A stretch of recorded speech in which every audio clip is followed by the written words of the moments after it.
El arte conceptual es un arte donde prevalecen las ideas sobre los objetos. Se tratan de formas de hacer arte que son alternativas a las artes tradicionales. Pese al tiempo que llevan existiendo, aún causan polémica y todo tipo de reacciones entre el público que las ven. Estas son 5 formas de hacer arte conceptual. Número 1. Ready-made. Marcel Duchamp acuñó el término en 1915, ya que en 1913 ensambló una rueda de bicicleta y la puso sobre un pedestal titulándola Rueda de bicicleta. Aparte de Marcel Duchamp, podríamos mencionar obras tan interesantes como Aliento de artista de Piero Manzoni, que consistía en dejar su aliento en un frasco de conserva. No sé si Duchamp propuso esto con seriedad o fue una broma de mal gusto que llevó demasiado lejos, pero en la actualidad es una práctica que siguen llevando a cabo muchísimos artistas y que además es muy rentable. Un ejemplo fue el Festival de Art Basel de 2019 en Miami, donde Mauricio Catelán vendió un plátano pegado a la pared con una cinta en $120,000 o 2,322,264 pesos mexicanos. Una cifra bastante absurda considerando que para hacer ready-made solamente tienes que elegir un objeto y por la voluntad mágica del artista convertirlo en arte. Número 2. Ensamblaje. Hay un episodio de Los Simpson donde Homero trata de construir un asador para barbacoa y por accidente hace una obra de arte.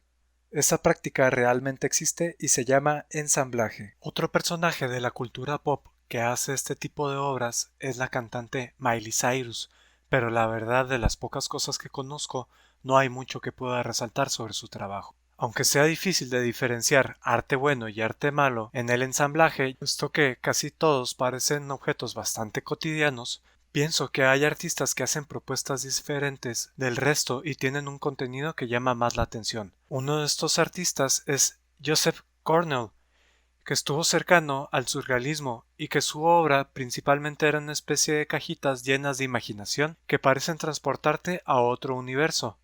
Nota, el surrealismo es un movimiento que, en palabras de André Breton, convertía las contradicciones de los sueños y la realidad absoluta en una superrealidad. Por cierto, olvidé mencionar que el ensamblaje está muy relacionado con la técnica del collage, que consiste en pegar objetos o recortes sobre un lienzo, pero a diferencia, este se percibe como una obra en 2 dimensiones y no en 3 dimensiones.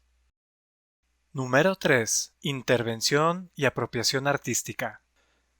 La intervención es la adición de contenido sobre un espacio o cualquier objeto, mientras que la apropiación es tomar la obra de otra persona para darle un nuevo significado. Estas dos prácticas artísticas están sumamente relacionadas y se pueden dar simultáneamente.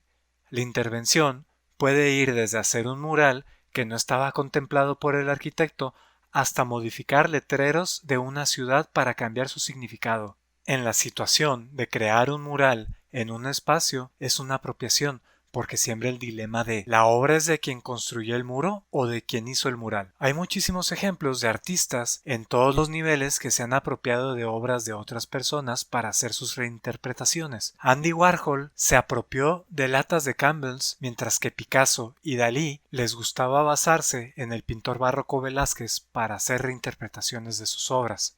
El tema de la apropiación no es exclusivo de las artes visuales. De hecho, en literatura es bastante común, ya que hay varios autores que reescriben historias clásicas como podría ser Orgullo y Prejuicio, que tiene una versión alternativa pero con zombies. A su vez, Don Quijote tiene una versión con jerga chicana, y El Principito tiene su versión con lenguaje inclusivo. En el teatro y el cine, todo lo que tiene que ver con parodias también se puede considerar apropiación. Hay mucha polémica respecto al tema, puesto que apropiarse de una obra vulnera los derechos de autor y es muy difícil saber cuándo es plagio o cuándo es apropiación. El fan art o el arte hecho por fans sobre personajes populares es una forma de apropiación casi inofensiva. Muchos niños lo hacen y el hecho de exponerlo sin consentimiento del autor está prohibido. Richard Prince vive de apropiarse e intervenir obras ajenas, o más bien robar imágenes con el fin de ganar dinero. Pero cada vez que se ha metido en problemas legales, se ha escudado en la idea de la apropiación. Desafortunadamente, este personaje ha ganado cada uno de sus juicios. Banksy es otro de los artistas que más rayan en lo ilegal y es conocido por sus apropiaciones y sus intervenciones en arte urbano. Lo que no queda claro es si es arte o vandalismo, pero es bastante cómico e irónico. Una de sus obras más emblemáticas es cuando robó una famosa frase de Picasso: "Los grandes artistas copian, los genios roban". La frase fue escrita en piedra y esta tiene los nombres de los dos artistas, pero el de Picasso está tachado. Número 4. Performance. El performance es una muestra escénica presentada a un público dentro de un contexto. El performance quizás parezca más un ejercicio de teatro que un ejercicio de artes visuales, pero es una práctica que surgió de preguntarse ¿qué es el arte? La mayoría de los performanceros le dan más importancia a las acciones y a los procesos, dándole menos importancia al producto final. Explicándolo con una metáfora, para el performancero que va de viaje, lo importante no es llegar al destino, sino recorrer el camino. Y a veces es verdad que el recorrido resulta ser más interesante que el destino. Al ser acciones momentáneas, el performance muchas veces se graba. Aunque quizás no es el mejor ejemplo, me pareció bastante interesante la historia de Jas van Eyder, que pensaba que dejarse llevar por la gravedad es arte, así que se grabó cayendo por su propio techo. En su último performance llamado In Search of the Miraculous, Eyder planeaba cruzar el océano Atlántico en un barco de vela. Se supone que tardaría de 60 a 90 días, pero después de 3 semanas dejó de enviar mensajes por radio. Y 6 meses después, la embarcación fue encontrada en costas de Irlanda, y su cuerpo nunca fue hallado. Nunca sabremos si su desaparición fue una obra de arte, ya que algunos especulan que Eyder vive de incógnito en algún lugar inesperado.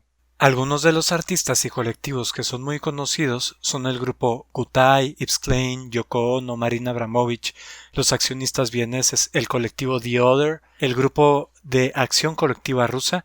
Pensándolo bien, estos nombres quizás no te suenen, pero estoy seguro que reconoces la tonadita del performance de un violador en tu camino. Número 5.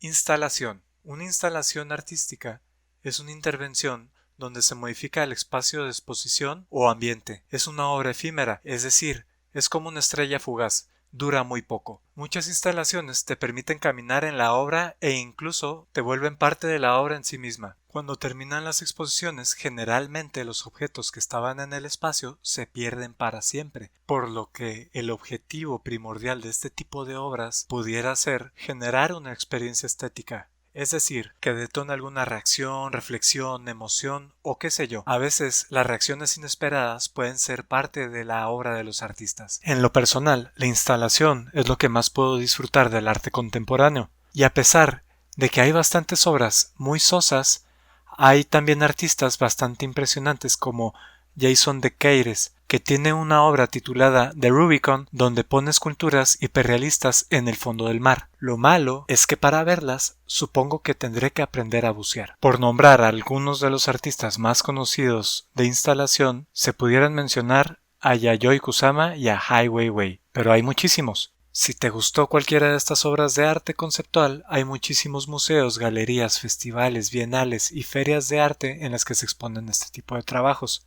Pero eso ya será tema para otro video. ¿Qué te pareció? ¿Te gustó el arte conceptual? Dale like si te gustó, suscríbete y activa la campanita. ¡Hasta luego!